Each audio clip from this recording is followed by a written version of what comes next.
ಯೆಹೋವನೇ, ನಿನ್ನ ಆಜ್ಞೆಗಳಲ್ಲಿ ಆನಂದ ಪಡುತ್ತೇನೆ, ಅವು ನನಗೆ ಇಷ್ಟವಾಗಿವೆ.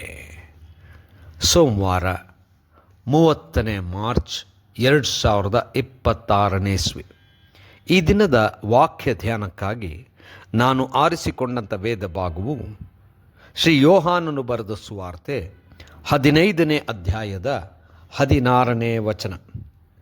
ನೀವು ನನ್ನನ್ನು ಆರಿಸಿ ತೆಗೆದುಕೊಂಡಿಲ್ಲ, ನಾನು ನಿಮ್ಮನ್ನು ಆರಿಸಿ ತೆಗೆದುಕೊಂಡೆನು. ನೀವು ಹೊರಟು ಹೋಗಿ ಫಲ ಕೊಡುವವರಾಗಬೇಕೆಂತಲೂ ನೀವು ಕೊಡುವ ಫಲವು ನಿಲ್ಲುವಂತಾಗಬೇಕೆಂತಲೂ ನಿಮ್ಮನ್ನು ನೇಮಿಸಿದ್ದೇನೆ.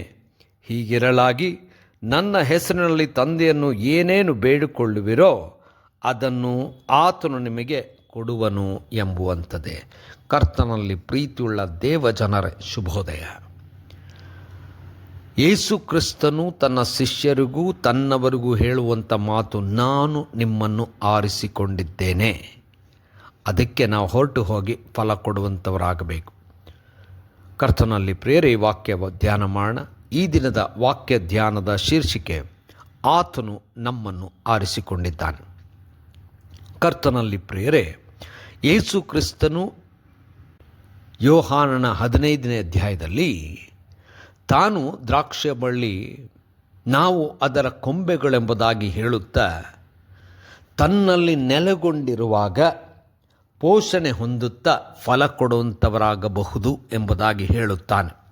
ಅಷ್ಟು ಮಾತ್ರವಲ್ಲದೆ, ನೀವು ನನ್ನ ಸೇವಕರಲ್ಲ, ನನ್ನ ಮಿತ್ರರೆಂಬುದಾಗಿ ಹೇಳುತ್ತಾನೆ.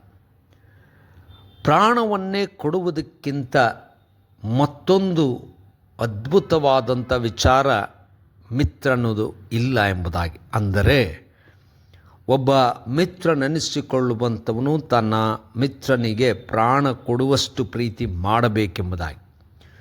ಇದಾದ ನಂತರ 16ನೇ ವಚನದಲ್ಲಿ, ನಿಮ್ಮನ್ನು ನಾನು ಆರಿಸಿಕೊಂಡಿದ್ದೇನೆ, ನೀವು ನನ್ನನ್ನು ಆರಿಸಿಕೊಂಡಿಲ್ಲ ಎಂಬುದಾಗಿ ಸ್ಪಷ್ಟಪಡಿಸಿ, ನೀವು ಹೋಗಿ ಫಲ ಕೊಡಬೇಕು, ಆ ಫಲ ನಿಲ್ಲುವಂಥದ್ದಾಗಬೇಕೆಂಬುದಾಗಿ ಯೇಸು ಸ್ವಾಮಿ ಹೇಳುವಂಥವನಾಗಿದ್ದಾನೆ. ಕರ್ತನಲ್ಲಿ ಪ್ರೇರೆ, ನಮ್ಮನ್ನು ದೇವರು ಕರೆದಿದ್ದಾನೆ, ನಮ್ಮನ್ನು ಯೇಸು ಆರಿಸಿಕೊಂಡಿದ್ದಾನೆ, ನಮ್ಮನ್ನು ವಿಶೇಷವಾದಂಥ ಕಾರ್ಯಕ್ಕೆ ನೇಮಿಸಿದ್ದಾನೆ.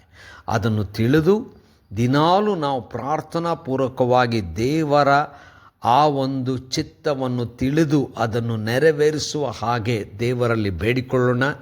ಫಲ ಕೊಡುವಂಥವರಾಗುವ, ಆ ಫಲ ನಿಲ್ಲುವಂಥದ್ದಾಗಲಿ, ಮತ್ತು ನಾವು ಕೇಳಿದಂತೆ ಎಲ್ಲ ಪ್ರಾರ್ಥನೆಗೆ ದೇವರು ಉತ್ತರ ಕೊಡುವಂತೆ ಸಂಪೂರ್ಣವಾಗಿ ನಮ್ಮನ್ನು ಸಮರ್ಪಿಸಿಕೊಳ್ಳುವ. ಕರ್ತನೇ ದಯಾಮಯ ಸ್ವಾಮಿ, ನಾವು ಬಲಹೀನರೇ, ಆದರೆ ನೀನು ನಮ್ಮಲ್ಲಿ ಬಲವಾಗಿದ್ದು ಅದ್ಭುತಗಳನ್ನು ಮಾಡು. ಯೇಸುವಿನ ನಾಮದಲ್ಲಿ ಪ್ರಾರ್ಥನೆ ಬೇಡಿದ್ದೇವೆ ತಂದೆಯೇ, ಆಮೆನ್.